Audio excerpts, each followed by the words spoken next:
happiness touches me now.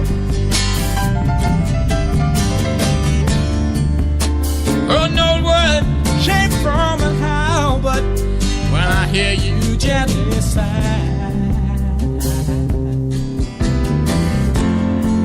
I wanna take you where flamingos fly. Flamingos fly.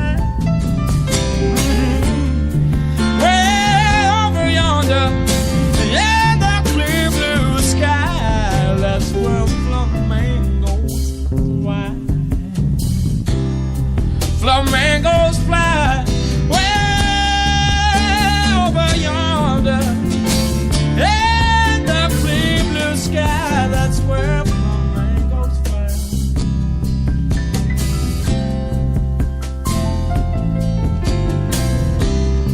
You see those flamingos fly.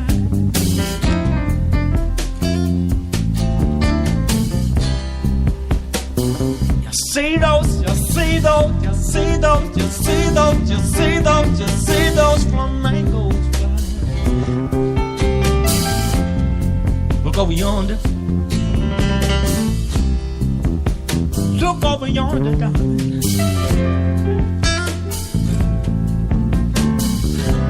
Look over yonder, darling.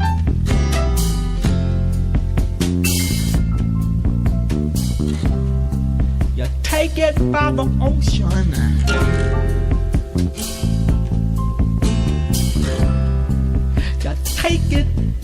You take it by the ocean.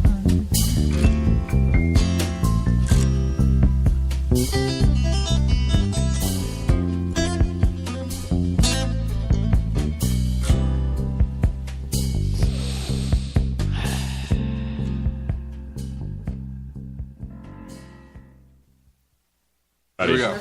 Alrighty, we are back. Thanks for staying with us. This is Planet Green Trees, episode number 380. I understand we have in the queue Tim Beck. We're also queuing that thing up so we can... Yeah, I'm trying to find it now. Trying to find it now. It's somewhere around here. All right, Tim is on the line. Fantastic. We're trying to get your testimony. First of all, thanks for calling in, and I understand, and congratulations. I understand you were killing it this past week, and I know that this is a topic that really needed the slam dunk in the second week. And explain for our listeners what your impressions of this was, both from your testimony, how it was received, and what you're hearing in the back channels, if you would. Well, the testimony itself, it seemed, was very well received. I watched the first segment, that was last week, and then I was at segment number 2, this week. Both of them seemed to go very well. I mean, it seemed the only people that didn't like this law, the only interest group is law enforcement and prosecutors, period. I mean, nobody else. And if you watch the testimony, that's who the players were. And, everybody else, and I'm including not just victims, not just, just regular folks, but powerful interest groups also are in favor of this change. And there seemed to be almost a kind of consensus beginning to, develop among disparate groups. The other day, whether it was the Mackinac Institute and the ACLU, both, were right there at the stand, and they kind of did a tag team thing on in favor of the bill. And then it was then there was the National Association of Independent Business, NFIB, and they represent small business persons. Very, very powerful group in Lansing, especially in Republican politics. And they weighed in very heavy because so many of small business people are at risk for carrying cash. It's almost become a crime to carry cash, or at least to some people anyway. And so they weighed in very heavily, and it was very succinct. He said, anytime the ACLU and the NFIB agree on something, that should get your attention. That's basically what they said. Yeah. And Lucido made that point that there's some businesses that only operate by cash. You go to some of these auctions for cars or auctions for they won't take anything but cash. Tim, keep going, and also if you can explain. And I didn't see the other testimony. I'm curious, what was the who testified from the other side? What police officers and prosecutors, if any? I know that when we were there was Mitz. What's her name? Kim Mitzoff from the state attorney general, and Charles Davis from Wayne County. Those are the usual spokesperson. But what did you see? Right. Well, there were other ones. The man that did the lead-in for the prosecutors was none other than my county prosecutor. His last name is Bedford, Mike Bedford or something like that. And he focused on a kind of food chain effect. That you got these big, huge, mega criminal organizations from Mexico and everywhere that, they're just getting their drugs. They're getting into major cities like Chicago and Detroit. Those become the distribution points, and then everything flows out to smaller counties like Van Buren, and basically poisons entire counties. I'm saying that tongue in cheek, but and again, you cannot cut any slack. Period on asset forfeiture, because you got to squeeze the little guy, and some of the little guys aren't really little guys. They're what do you call them? Mules. Foot shoulder mules. Yeah, they're mules. There you go. Yeah, they're mules. So you got to squeeze the mule. Get everybody. So there was no, and in fact, Peter Lucido, and they're trying to make peace with the police. You can't make peace with the police. They have to have it all their way unless you're in power. I was shocked that they were against this. It's such an easy win. Yeah, Chad, yeah. It's such an easy win it really for doesn't everybody and them. It really doesn't go as far as it really should, because it does have limitations. Yeah, it's only under $50,000, which is bullshit. Yeah, here's the thing. They tried to work a compromise. The police didn't even want that. They had to have it all. And if you watch Bedford's, it was very carefully crafted slideshow. I hope some of you saw this thing. If you watched it, you'll know what I'm talking about. And they had these pictures of luxury cars and stuff that have been filled with drugs. And if you can't take that luxury car, this big guy is going to get off. And then they had semi trucks and all these kind of various devices for hiding drugs. And the theory is that the drugs don't go with the cash. It's drugs first, cash back, kind of thing. So he has to seize the cash. Well, then the question becomes, all right, so what they did, they made a compromise, or thought they did. And so they put a ceiling of $50,000. So anything over $50,000, you can still take it. Doesn't matter. Yeah, in order to defeat these gangs and criminals and big shots. Well, they don't even like this 50,000 cap. Because they got to bust these mules. Because this prosecutor actually said that it made the bill worse. So, one of the problems is if it's less than 50,000, is it's hard to get an attorney on it. Yeah. Just to get an attorney. There's a lot of the percent. You know what? Go ahead. Sorry, Tim. Go ahead. Yeah. The idea is to protect the little guy. Okay, that's the whole thing. And a lot of these lurid cases that you hear about, okay, are little people that are just being shit on and victimized and kicked in the ass by the system.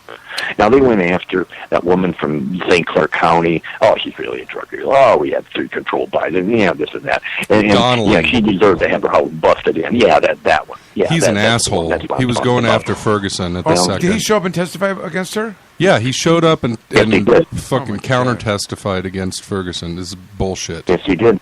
Oh, he wanted to set the record straight. He's a liar. He's such a liar. Are you referring to Mark Ferguson? I know. No. Donaldson is the sheriff in St. Clair County. Last week, a woman by the name of Ferguson testified about her terrible experience and how she couldn't get a medical defense. They took her stuff and her credits, and he was there to explain why she was. The point is this, though. The point is, and I, in retrospect, I don't know. Were you asked if you were asked any questions? But I was asked a bunch of questions, and I answered them. I fought with them about what the law was and whatever, and how wrong they were, and there's no immunity. But the purpose of the bill was, if there's no conviction, should people be subject to forfeiture? And I was there with people to say, we've won some cases. We played by your rules. And you know what? You were very good, Michael. I heard that. I watched I watched the whole thing, reel to reel. Yeah, you were very good, and I observed the back and forth. That went on. I know, but I'm saying, but I'm saying, I wish I said to him, like, why are you asking me these questions? These are people that we won. Why we won? It doesn't matter. I was playing by the rules that you guys made. That's not the issue. We're talking about the rules we want you to make. Right. But it was it was kind of lost. Like the fact that they were nitpicking the details of the case and what was justified is irrelevant because the case is over. It just shows the weakness of their position, though, that they pick back at these tiny little people, and these are the cases that make them look the worst. Period. Yeah. And they're still picking back at these. They're, like you said, Tim, they're really unwilling to give anything up, and they really showed themselves right in front of this little committee, and I assume they're going to show themselves in front of the committee of the whole also. Yeah, that's my sense of it, too. They didn't really have any friends. I mean, the only one on that panel, Tristan Cole. It was Cole. He was their pitch man. He is horrible. That's about it. He is horrible. Yeah, well... Yeah, I know. He's a police toady. Again, when Chad Morrow said, "How did a guy like you, get elected?" I don't know. All politics are local, but I guess he's going to get some payoff on a cynical basis at some point for these people. We have the testimony queued up. All right, but 1 second, Tim. We got your testimony. I want to listen, but tell me this: your confidence here, and I appreciate your punditry on this. I know you don't offer it without it being well thought out. You seem confident about the bills, and we've identified that the police are the culprit. They don't even want to negotiate fair, but they usually win all the time. They win all the time. So how do you reconcile those two things? Well, I can't say. Like they do and they don't. Yeah, they are very, very powerful people. They can be dangerous. I don't like them. I'm sure cops might even be listening to this show. That wouldn't shock me, okay? But, they're very powerful people. And they have a kind of cult-like hold, on regular folks that never have law enforcement encounters. They can't imagine in their wildest dreams, I mean, if the police are bugging you or arresting you, oh my God, you must have did something wrong. Oh my God! Well, why would police even be showing up at your home, Michael, or whoever out there? And Chad. That's the mentality. Chad, yeah, there you go, Chad. You should be a target.